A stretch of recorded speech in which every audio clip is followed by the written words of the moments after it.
আইপিএলের লিগ পর্ব শেষের দিকে, কিন্তু আসল নাটকটা যেন এখনই শুরু। 3টি দল ইতোমধ্যেই প্লে অফ নিশ্চিত করেছে, আর বাকি একটি টিকিটের জন্য চলছে ভয়ঙ্কর যুদ্ধ। একদিকে রাজস্থানের সামনে সহজ সমীকরণ, অন্যদিকে চেন্নাই, কলকাতা, দিল্লি আর পাঞ্জাবের ভাগ্য ঝুলে আছে অন্য দলের হারের উপর। একটি ম্যাচ, একটি ওভার কিংবা একটি রান সবকিছুই বদলে দিতে পারে পুরো টুর্নামেন্টের চিত্র। শেষ মুহূর্তের এই হিসেব নিকাশ, উত্তেজনা আর সম্ভাবনার গল্প নিয়েই আজকের প্রতিবেদন। শেষ পর্যন্ত কোন দল জায়গা করে নেবে প্লে অফে, চলুন জেনে নেই বিস্তারিত।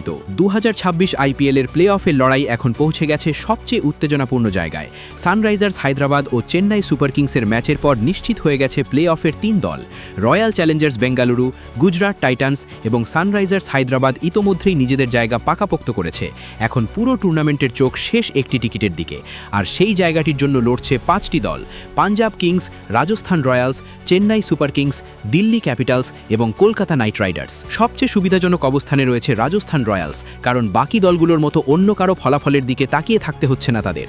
শেষ 2 ম্যাচে জয় পেলে 16 পয়েন্ট নিয়ে সরাসরি প্লে অফ নিশ্চিত করবে রাজস্থান। তবে সমস্যা হলো, একটি ম্যাচ হারলেই পুরো সমীকরণ জটিল হয়ে যাবে।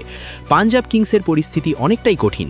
শেষ ম্যাচে লখনৌকে হারাতে পারলে তাদের পয়েন্ট হবে 15, কিন্তু সেটাই যথেষ্ট নয়, কারণ রাজস্থান যদি 2 ম্যাচ জিতে ফেলে তাহলে তাদেরও হবে 16 পয়েন্ট।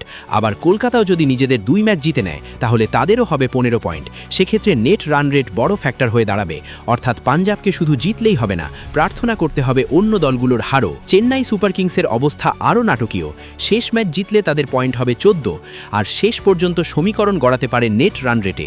ধোনির দলের জন্য তাই প্রতিটি বল, প্রতিটি রান এখন অমূল্য। দিল্লি ক্যাপিটালসের অবস্থাও প্রায় একই। কেকেআরকে হারালে তাদের পয়েন্ট হবে 14, কিন্তু নেট রান রেট কম হওয়ায় দিল্লির ভাগ্য পুরোপুরি নির্ভর করছে অন্য দলগুলোর ব্যর্থতার ওপর। অন্যদিকে কলকাতা নাইট রাইডার্স এখনও দারুণভাবে টিকে আছে লড়াইয়ে। শেষ 2 ম্যাচ জিততে পারলে তাদের পয়েন্ট হবে 15, সেক্ষেত্রে দিল্লি ও চেন্নাইকে টপকে যাবে তারা। তবে কলকাতার সবচেয়ে বড় আশা, রাজস্থান অন্তত একটি ম্যাচ হারুক, কারণ তখন সমীকরণ পুরোপুরি তাদের দিকে চলে আসতে পারে। সব মিলিয়ে এবারের আইপিএলের শেষ প্লে অফ টিকিটের জন্য এমন উত্তেজনাপূর্ণ লড়াই অনেকদিন দেখা যায়নি। এখন শুধু অপেক্ষা, শেষ হাসিটা কে হাসে।